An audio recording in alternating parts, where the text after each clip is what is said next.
আজকে আমি চলে এসেছি সারগাছির রামকৃষ্ণ মিশনে, যেটা স্বামী অখণ্ডানন্দ 1857 সালে স্থাপন করেন। এই স্থাপন করা রামকৃষ্ণ মিশনটি হলো রামকৃষ্ণ মিশনের সর্বপ্রথম শাখা। সেই শাখাটি আজকে ঘুরে দেখব আর তোমাদেরও দেখাবো। তো চলো ভিডিওটা স্টার্ট করা যাক।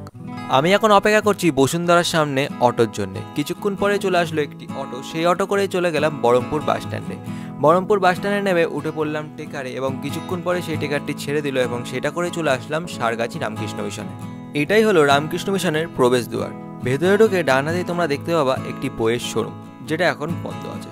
সামনে এগিয়ে যেতেই আমাদের চোখে পড়ে একটি নার্সারি, যেখানে নানান রকম গাছের চারা আছে, যেমন কলা, পান, গাঁদা, সজনে ডাঁটা, অ্যালোভেরা ইত্যাদি ইত্যাদি গাছের চারা এখানে আছে। এই দিকে চলে গেলাম রামকৃষ্ণ মিশন আশ্রমের দিকে। এটাই হলো 1897 সালে তৈরি হওয়া আশ্রম। এই আশ্রমের ভেতরে ক্যামেরা নিয়ে যাওয়া অ্যালাউড নাই, সেই কারণে ভেতরের কিছুই দেখাতে পারবো না। এই আশ্রমের সামনেই ছিল নানান ধরনের গাছ, যেটা দেখতে সত্যি অসাধারণ ছিল। দিয়ে চলে গেলাম রামকৃষ্ণ মিশনের হস্টেলের দিকে। তোমরা স্ক্রিনে যেটা দেখতে পাচ্ছ এটাই হলো রামকৃষ্ণ মিশনের হস্টেল, এবং তার পাশেই ছিল রামকৃষ্ণ মিশনের হাই স্কুল। সেখানেই আমাদের সঙ্গে দেখা হয়ে গেল এই ক্লাস 6-এ পড়া ভাইটির সঙ্গে। এই ভাই আমাদের জানালো যে এখানে কি কি দেখার আছে আর কি কি দেখার নাই। তার কাছ থেকেই জানতে পারলাম চিড়িয়াখানার খবর। তো চলো চিড়িয়াখানায় যাওয়া যাক। তোমরা চিড়িয়াখানার টাইমটা এনজয় করো, তারপরে আবার কথা হচ্ছে।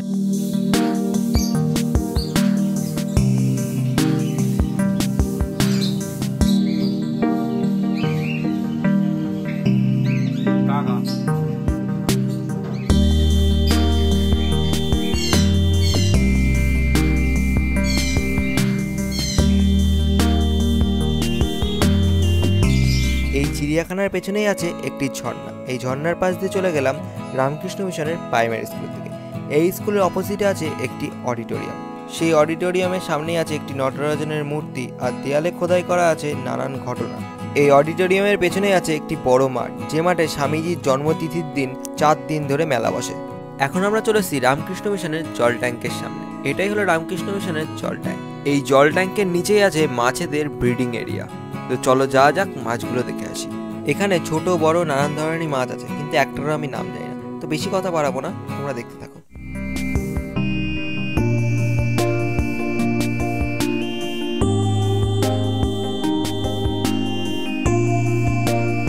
এই মাছগুলো দেখতে দেখতে আমার অনেকটাই খিদে পেয়ে গেছিল, দিয়ে বেরিয়ে পড়লাম খাবারের সন্ধানে। কিছুক্ষণ পরে আমাদের চোখে পড়ে একটি পরোটার দোকান, এবং সেখান থেকে নিয়ে নিই পরোটা। দিয়ে রওনা হলাম বাড়ির দিকে। রামকৃষ্ণ মিশনের এনভায়রনমেন্ট তোমাদের কেমন লাগলো সেটা কমেন্ট করো, আর ভিডিওটা ভালো লেগে থাকলে অবশ্যই লাইক করে দাও, আর চ্যানেলে নতুন থাকলে সাবস্ক্রাইব করতে ভুলো না কিন্তু। টাটা।